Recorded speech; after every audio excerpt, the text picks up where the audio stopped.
Chers amis, nous allons maintenant découvrir un nouvel enseignement proposé par le Zohar HaKadosh sur la paracha de cette semaine.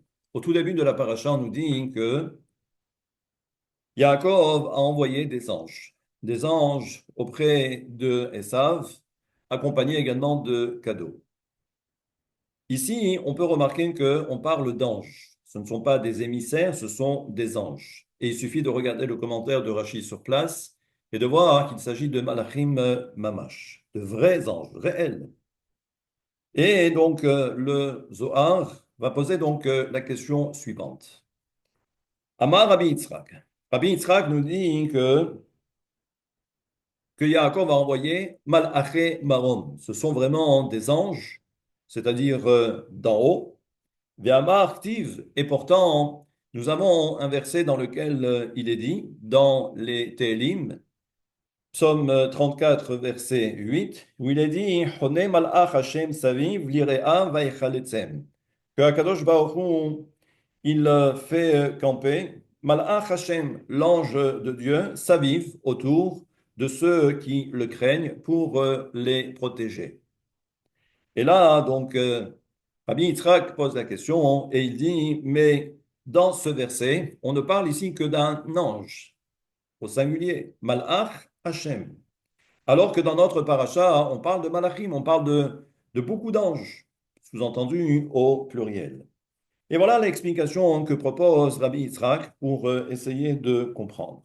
Il dit tout d'abord, c'est que quand il est dit dans le verset, dans les psaumes de David, Malach Hashem, l'ange de Dieu, au singulier, on parle d'Ashechinta. On parle ici de la Shechina. Et la Shechina est là pour justement après qu'elle ait elle-même reçu l'ordre d'en haut, eh bien, d'envoyer les différentes directives auprès des anges qui lui sont inférieurs ou qui dépendent d'elle pour accompagner ceux qui craignent Akadosh Baruch Hu.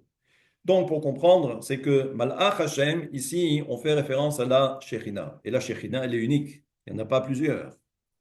Et nous avons également une preuve. Quand je dis une preuve, nous avons également une autre occurrence dans d'autres textes, à savoir que Vayera Malach Hashem Elav, que Dieu lui est apparu, Belabat Esh Mitoch Asene. On parle ici du buisson ardent, où nous savons que Dieu a parlé à Moïse pour la première fois. Mais il est écrit là-bas dans le verset, Malach Hashem, l'ange de Dieu. Et là aussi, Vesham Aïta Ashechina Shenigleta El Moshe.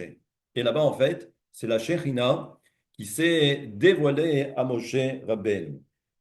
Uvgin kach, Hone Malach Hashem Saviv Lire'ah. Et c'est exactement la même chose pour tous ceux qui craignent Akadosh Baruch Hu. À ce moment-là, la Shechina est présente pour les protéger. Les Akif Oto Mikot Dadav, et c'est-à-dire que Saviv, Hone Saviv, c'est-à-dire que la Shechina est là et elle entoure la personne, le tzaddik, l'homme pieux, l'homme révérencieux, vis-à-vis de Akadosh Baruch Hu, parce que les attaques peuvent être multiples. Et donc c'est pourquoi il y a cette sorte de, j'allais dire, de barricade, de muraille pour protéger l'homme pieux, celui qui a la crainte du ciel. Kedele atzilo michol pega ra. Parce que malheureusement, nous savons que les forces du mal peuvent être parfois coriaces et présentes, et c'est pourquoi il faut une protection supérieure. D'ailleurs, comme vous le savez, plus une personne progresse sur le plan spirituel, et plus les attaques seront également grandes. וכד שכינתה שריה בגבי דברנש, וביותר כאשר השכינה שורה ממש בתוך האדם שהוא סוד מרכבה אליה. Et le Zohar ici précise, c'est que à plus forte raison, lorsque la Shekhinah est également ancrée en l'homme, c'est-à-dire dans son fort intérieur, en lui-même. Et là, c'est pourquoi la personne devient ce qu'on appelle Merkava. Ça veut dire quoi, Merkava? Elle devient en quelque sorte le support de la Shekhinah, comme cela a été le cas pour les patriarches. Abraham est Merkava, Yitzhak est Merkava, et Yaakov également va devenir Merkava, c'est-à-dire le support de la Shekhinah. Et c'est pourquoi les trois vont correspondre à ces trois dimensions que nous connaissons en mystique, Chesed, Gvura et Tiferet. Ce sont les trois séphirotes. Donc ça veut dire que nous avons à travers Yaakov cette dernière dimension qui est Tiferet et qui est certainement la plus importante. Et on comprend maintenant que Arbe Machanot Malachim Kedoshim Mizdamnim Sham Yachad Im HaShechina. Et donc maintenant, le Zohar précise et explique que lorsque la Shechina intervient et lorsqu'elle est là pour protéger, eh ben elle aussi, elle est accompagnée d'une multitude d'anges. Et donc on comprend maintenant pourquoi le début de cette paracha, où Yaakov va envoyer des anges. Ce sont les anges qui sont les émissaires de la Shekhinah. Le Zohar continue, poursuit, et là, on nous parle maintenant de Rabbi Hizkiya. Rabbi Hizkiya va poser une question simple, et il va dire, Yachi, dekuleun marshirian kadishin atu baade ushrinta baade. Le Zohar pose la question, donc Rabbi Hizkiya pose la question, et il dit, mais si apparemment Yaakov était accompagné, j'allais dire, d'une myriade d'anges, d'une multitude d'anges, et également la Shekhinah. Comment se fait-il que dans cette même paracha, pardon, comment se fait-il que dans cette même paracha, nous allons voir que Yaakov va se retrouver tout seul? Et là, c'est assez surprenant. Alors oui, on connaît l'histoire. On sait que il a fait passer sa famille de l'autre côté, qu'il avait oublié certains objets, donc il est revenu pour récupérer quelques objets personnels, quelques effets personnels, et voilà qu'il se retrouve tout seul. Et vous connaissez la suite. C'est-à-dire que Yaakov va devoir combattre le génie de Esav, c'est-à-dire le représentant céleste de Esav. Mais donc le Zohar pose la question et dit, mais jusqu'à présent, Yaakov était accompagné d'une multitude d'anges et la Shekhinah en plus, en prime. Comment se fait-il que Yaakov se soit retrouvé tout seul? Alors, Amar Rabbi Yehuda, Begin de Ha'el Gam El Sakana, les filles Shevi et Atzmo Le Sakana, qui a Sham Midbar Shamem. Rabbi Yehuda nous dit quoi? Il nous dit, c'est que Yaakov s'est mis en danger tout seul. C'est-à-dire qu'il s'est retrouvé dans le désert, et nous savons que dans le désert, c'est le domaine des forces du mal. D'ailleurs, le Zohar, entre parenthèses, nous fait remarquer qu'il faut toujours s'éloigner de ces endroits où il n'y a aucune habitation. Donc, par exemple, des maisons qui sont inhabitées, eh bien, il faut surtout pas rentrer à l'intérieur parce que ça devient justement, j'allais dire, la cour d'école pour les forces du mal. Et donc, voilà ce que nous dit Rabbi Yehuda. Mais Achar Shenisha Yechida Balayla, et en plus, il s'est retrouvé tout seul la nuit. Et vous savez que un homme n'a pas le droit de se retrouver tout seul la nuit. D'ailleurs, le Zohar dira un peu plus loin que on n'a pas le droit de sortir seul la nuit et également, et il précise, le mercredi soir.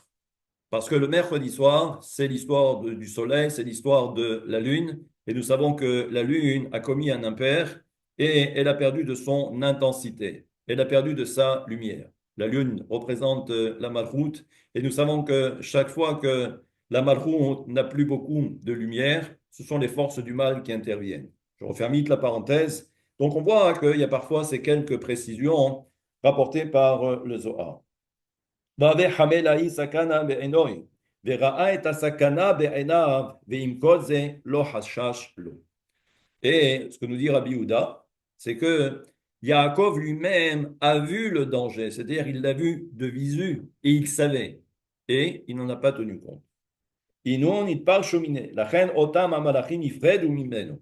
Et c'est pour cette raison que on comprend que puisque Yaakov s'est mis en danger tout seul, en connaissance de cause, c'est pourquoi les anges sont partis. Qui assure la dame parce qu'il est interdit à l'homme de se mettre en danger. Chez l'oléatriach et bor'o, parce qu'il ne faut pas non plus importuner le Créateur. La asot lones, pour que Dieu fasse ensuite un miracle. Mais Shema en osim lones, et peut-être que le miracle n'interviendra pas. וכדן, ואז כשפירשו ממנו המלאכים אמר, קטונתי מכל החסדים. Et c'est pourquoi il va dire dans le verset, Katonti mikol hasadim, je suis petit. Nitmaeti mikol malaché ahesed, sheba'u ligmol imo hesed et shmerani. Et ça veut dire quoi? Je suis devenu petit. Il dit parce qu'il a vu que tous ces anges de bonté l'ont, eh bien, laissé tout seul. C'est-à-dire que ces anges l'ont quitté. Et donc, c'est pourquoi il a dit, je suis devenu katonti, katan, je suis devenu maintenant petit, parce que je n'ai plus de protection autour de moi. Umikol haemet, umikol malachach rahamim, shayu imi. Et c'est pourquoi il dit, et il emploie les deux termes, chesed et emet, parce que là aussi, il y a les anges de la vérité. Ilen enun mashirian kadishin, deit parshumine. Et ça, ce sont donc tous ces anges-là, tous ces parce qu'il y avait une myriade d'anges, eh bien les anges ont quitté Yaakov. Rabbi Yitzhak Amar. Maintenant, Rabbi Yitzhak va nous dire, Palig, Rabbi Yitzhak va dire, moi je ne suis pas d'accord. Ve'amar shelo hata Yaakov ema shenishar levado. En fait, Rabbi Yitzhak n'est pas du tout d'accord avec Rabbi Yehuda. Et il va dire que Yaakov ne s'est pas mis en danger du tout. Et il dit, et si maintenant les anges ont quitté Jacob, Begim neshavkale imaou memana de Esav de birshuta illaha ava ate. Il dit en fait, Kedei leashir et Yaakov levado, c'est que en fait on a tout programmé dans le ciel. C'est que Yaakov devait maintenant se retrouver tout seul avec le responsable de Esav, du moins le représentant, on va dire céleste de Esav. Sheba Ela Birshut Elion, c'est-à-dire que cela a été orchestré directement par le ciel. Les filles Sheratza Kadosh Baruch Hu Sheinatzer Yaakov et Saro Shel Esav. Parce que Kadosh Baruch Hu voulait que Yaakov arrive à vaincre le responsable de Esav à un niveau supérieur. Belo Siyua Amalachim, sans que Yaakov soit aidé d'une quelconque façon par les anges. Veyodelo ala brachot. Et en fait, ce que voulait Akadosh Baoru, c'est que dans cette lutte, tout le but, la finalité, c'est qu'en fin de compte, à la fin des fins, il fallait que le représentant de Esav finisse par bénir Yaakov. Sous-entendu, c'était, j'allais dire presque un quitus dans la bouche du représentant de Esav, comme quoi il acquiesçait maintenant que Yaakov méritait la bénédiction qu'il avait reçue de son père Yitzhak. ולפי ayadai שהמלאכים יתפרשו לצד אחר ולא יסתלקו לגמרי. Simplement, ce que dit Rabbi Yitzhak, c'est que les anges ne sont pas partis définitivement. Ils sont simplement éloignés un tout petit peu. Et là, derech hagav, ve'ilen azle le mema shirata demata, zimnayu le shabbecha le lekut shaberichu be'aishata. Et il dit, Elu malachim alchun lomar shira. Et ces anges-là sont allés pour faire une louange. Ils ont récité un chant. Et dit en fait, c'était le moment aussi de faire la louange de Hakadosh Baruch Hu, et autrement dit, de chanter la gloire de Dieu. Et les anges sont revenus après. Ada ou dirtim, katonti mikol hasadim ou mikol haemet, asher asita et avdecha. Pirush, shekatanti kesharchu mimeni amalachim. Ve'ata, et il dit maintenant, j'ai deux camps. Et vous savez que Yaakov a séparé sa famille en deux camps. Et en fait, ça veut dire quoi? Machane Ashrina, quand on parle ici du camp, en fait des deux camps auxquels fait référence Yaakov, il fait référence à la Shekhinah, Shechazra Ela Vechol Beto Shel Yaakov. Et également, c'est Machane, la Shekhinah, et également sa propre maison, c'est-à-dire les deux. Pirouche, Achar, Lishne Machanot, Da'ava Shalim Mikos, Shaya Shalem, Mikol Atzdadim. Et maintenant, nous savons que Lishne Machanot, eh bien, ce que dit maintenant, vous allez voir le Matok Midvash, il dit ça veut dire quoi? She'ala letif eret, c'est-à-dire que maintenant Yaakov a atteint donc la dimension de Tiferet, Benichlal, Mitrein, Hulakin. Et c'est pourquoi maintenant il était lui-même constitué de ces deux dimensions qui sont le Chesed et la Gvura. Et en fait, ce que dit ici le Zohar, Hulakin, donc deux Helek, que ce soit le blanc ou que ce soit le rouge. Le blanc, le Chesed, le rouge, la Gvura, Mi Bet Halakin. Lavan shebechesed ve'adon shebegvura. Qui a tiferet kalun mechesed ou gvura. Parce que nous savons que le principe, c'est que Yaakov, lui, est constitué de ces deux, chesed et en même temps gevura. Kenegdam ba'u bet machanot. Et c'est pourquoi, en fait, nous avons ces deux camps. Les deux camps qui font référence, chesed et din. Machane echad mitzad chesed ou machane bet mitzad agevura. Et là, donc, nous avons ce commentaire où déjà on commence à comprendre l'importance déjà de respecter la volonté de Hakadosh Baruch Hu. Mais nous savons que chaque fois que l'on monte de niveau, il faut une protection supplémentaire parce que les forces du mal n'ont de cesse que, j'allais dire, de perturber, j'allais dire, le bon fonctionnement de l'accomplissement des mitzvot et le respect de la Torah. Nous verrons le prochain cours, si Dieu veut, parce qu'il y a encore d'autres éléments dans cette paracha.